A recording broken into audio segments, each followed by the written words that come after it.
পনির রান্না করার জন্য দেখো কাজু, কিশমিশ, লঙ্কা, পোস্ত এগুলোকে মিক্সিং বোলে একটা একটা করে ঢেলে নিচ্ছি। আর তারপরে তার সঙ্গে একটু টমেটো দিয়ে খুব ভালো করে পেস্ট করে নেব। অনেক দিন রান্না করা হয় না, আর তাই ভাবলাম যে একটু অন্যরকম কিছু বানাই। দেখো এখানে আমার টমেটোগুলো কাটা হয়ে গেছে, বা টমেটোগুলোকে মিক্সির মধ্যে দিয়ে সুন্দর করে একটা পেস্ট করে নেব।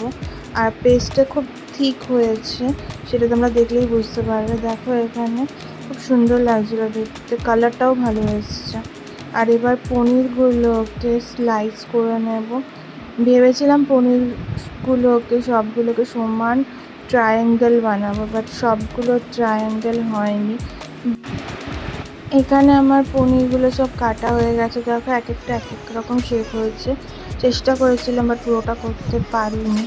এবারে পনিরগুলোকে ফ্রাই করে নিচ্ছি হালকা করে, একটু বাটার আর একটু তেল দুটো মিক্সড করে।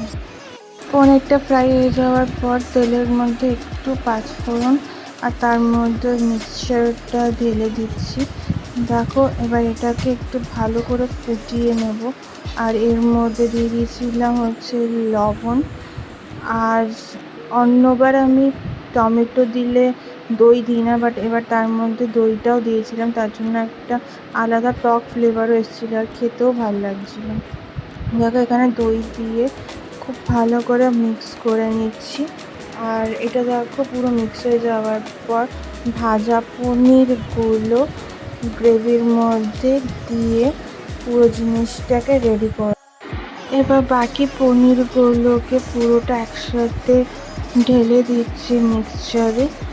আর পনিরগুলোকে গ্রেভির সাথে খুব ভালো করে মিক্স করে দেব, যাতে প্রত্যেকটা পনিরের গায়ে মিক্সচারটা ভালোভাবে লেগে যায় আর টেস্টটাও পাওয়া যায়।